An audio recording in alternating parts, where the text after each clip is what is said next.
ആഘോഷങ്ങളുടെ ആരവവും വിപണിയിലെ സാമ്പത്തിക ചൂടുമൊപ്പിയെടുത്ത മൈഫിൻ ടിവിയുടെ പ്രത്യേക പരിപാടി ഫിന്നോണം പൊന്നോണം.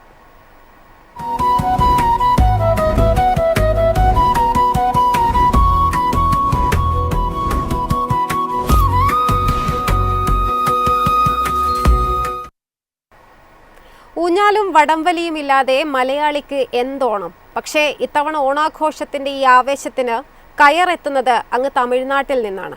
കേരളത്തിലെ ഉൽപാദനം കുറഞ്ഞതും തൊഴിലാളികളുടെ എണ്ണം കുറഞ്ഞതുമാണ് പ്രധാന കാരണം.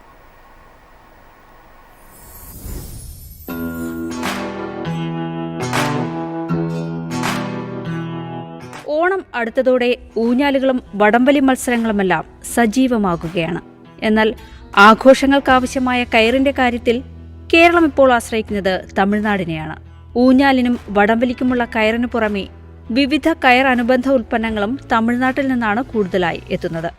കേരളത്തിന്റെ പ്രധാനമായ ഒരു ഉൽപ്പന്നം കേരളം എന്ന് പറഞ്ഞാൽ കയറും മറ്റു ഉൽപ്പന്നങ്ങളും കേരം തിങ്ങിയ നാടെന്നുള്ളതാണ് കേരളത്തെ സംബന്ധിച്ച് പറയുന്നത്. പക്ഷേ കയർ ഉൽപ്പന്നങ്ങൾ പൊതുവെ ഇപ്പോൾ കേരളത്തിൽ ഉൽപ്പാദനം വളരെ കുറവാണ്.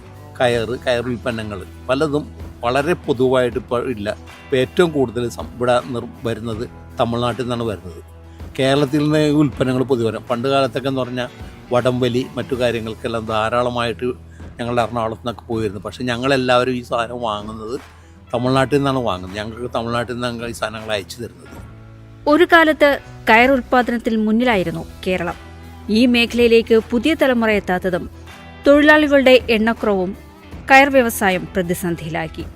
കയർ മേഖലയെ സംരക്ഷിക്കാനും ഉൽപാദനം വർദ്ധിപ്പിക്കാനും വിവിധ സംഘടനകളും സ്ഥാപനങ്ങളും പ്രവർത്തിക്കുന്നുണ്ടെങ്കിലും സർക്കാർ തലത്തിൽ ഫലപ്രദമായ ഇടപെടലുകൾ ഉണ്ടാകുന്നില്ലെന്നാണ് ഉയരുന്ന പരാതി. അത് ഗവൺമെന്റ് ഈ പറയുന്നത് തന്നെ ബാംബു കോർപ്പറേഷൻ എന്നൊരു സംഘടന ഉണ്ട്, ഗവൺമെന്റ് ഉണ്ട്. അവർ ഈ ഉൽപ്പാദനം പനമ്പുണ്ടാക്കി വെച്ചിട്ട് വിറ്റഴിക്കുന്ന പരിപാടി എന്ന് പറഞ്ഞാൽ അത് കുറേ ബാംബു കോർപ്പറേഷൻ്റെ ഓഫീസ് അവിടെ ചെന്നാൽ കാണാൻ പറ്റും. അവിടെ കുറേ ചെതലെടുത്തും മറ്റു കാര്യങ്ങളിരിക്കുന്നത് ഉദ്യോഗതലത്തിരിക്കുന്നവർ അവരിതിൻ്റെ ആ മേഖലയിൽ പ്രവർത്തിക്കുന്നവർക്ക് ആവശ്യാനുസരണം ഇത് ലഭ്യമാക്കിയാൽ ഇതിൻ്റെ നിർമ്മാണം നടക്കും. പ്രാദേശികമായി ഉൽപ്പാദിപ്പിക്കാവുന്ന കയർ ഉൽപ്പന്നങ്ങൾക്ക് പോലും അന്യസംസ്ഥാനങ്ങളെ ആശ്രയിക്കേണ്ടി വരുന്നത് കേരളത്തിലെ പരമ്പരാഗത കയർ മേഖലയെ സംബന്ധിച്ച് ആശങ്ക വർദ്ധിപ്പിക്കുകയാണ്. ഉൽപ്പാദനവും തൊഴിലവസരങ്ങളും തിരിച്ചുപിടിക്കാൻ അടിയന്തര നടപടികൾ വേണമെന്നാണ് മേഖലയിലുള്ളവരുടെ ആവശ്യം. മൈഫിൻ ടിവി, കൊച്ചി. ഓണസദ്യയിലെ മധുരക്കൂട്ടായ പൈനാപ്പിളിന് ഇത്തവണ വിലയേറും. ഉൽപാദനം കുറഞ്ഞതാണ് വിപണിയിൽ പൈനാപ്പിളിന്റെ വില ഉയരാൻ പ്രധാന കാരണം.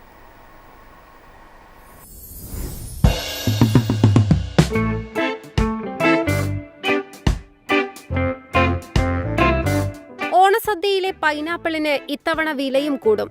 പ്രതികൂല കാലാവസ്ഥയും ശക്തമായ മഴയും പൈനാപ്പിൾ കൃഷിയെ സാരമായി ബാധിച്ചതോടെ ഉൽപാദനത്തിൽ കുറവുണ്ടായി.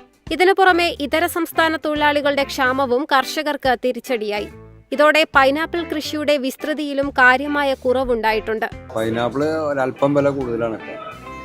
അപ്പോൾ ഈ മഴയൊക്കെ ആയതുകൊണ്ട് കൃഷി അവർ കുറച്ചിട്ടുണ്ട്. ശാസ്ത്രീയമായ കൃഷിയാണ്. അപ്പോൾ അതിൻ്റെ ഇതാണ് വില കൂടാൻ കാരണം. പിന്നെ ഭായിമാരുടെ പ്രശ്നം ഉണ്ടായിരുന്നു. ഭായിമാർ ജോലിക്ക് ഇല്ലാത്ത കൊണ്ടിട്ട് അവർക്ക് നഷ്ടത്തിലൊക്കെ ആയിരുന്നു. നാട്ടിൽ പോയേക്കണ കൊണ്ട് ഭായിമാർ നാട്ടിൽ പോയതുകൊണ്ട് പണിയെടുക്കാൻ ആളില്ലാണ്ടായി. അപ്പോൾ അതിൻ്റെ ഒരു ബുദ്ധിമുട്ടുണ്ട്. പിന്നെ ഭായിമാരിപ്പോൾ തിരിച്ചു വന്ന് പണി തുടങ്ങിയിട്ടുണ്ട്. പൈനാപ്പിൾ ഇപ്പോൾ വില കൂടി നിൽക്കണതാണ്, കുറഞ്ഞിട്ടില്ല. വാഴക്കുളമെന്ന് പറയുമെങ്കിലും കേരളം ഒട്ടുക്കായി ഒരുമാതിരി കൊല്ലത്തും എല്ലാ ഭാഗത്തും കൃഷിയുണ്ട്. കൂടുതലും വാഴക്കുളത്താണ് പറയണത്. എരുമേലി ആ ഭാഗം ഇങ്ങനെയൊക്കെ. പൈനാപ്പിൾ പച്ചടി, കിച്ചടി, പുളിശ്ശേരി, എരിശ്ശേരി, മധുരക്കറി, പ്രഥമൻ തുടങ്ങി ഓണസദ്യയിലെ നിരവധി വിഭവങ്ങളിൽ പ്രധാന ചേരുവയാണ്. എന്നാൽ വിപണിയിലെത്തുന്ന പൈനാപ്പിളിന്റെ അളവ് കുറഞ്ഞതോടെ വില ഉയരുകയാണ്. ഓണവിപണി സജീവമാവുകയും ആവശ്യകത വർദ്ധിക്കുകയും ചെയ്യുന്നതോടെ വില ഇനിയും ഉയർന്നേക്കുമെന്നാണ് ആശങ്ക. സദ്യയിലെ വിഭവങ്ങൾക്ക് രുചിയും മധുരവും പകരുന്ന പൈനാപ്പിളിന്റെ വില വർധന ഇത്തവണ ഓണച്ചെലവിനും അധിക ഭാരമാകുമോ എന്ന ആശങ്കയിലാണ് ഉപയോക്താക്കൾ. മൈഫിൻ ടിവി, കൊച്ചി.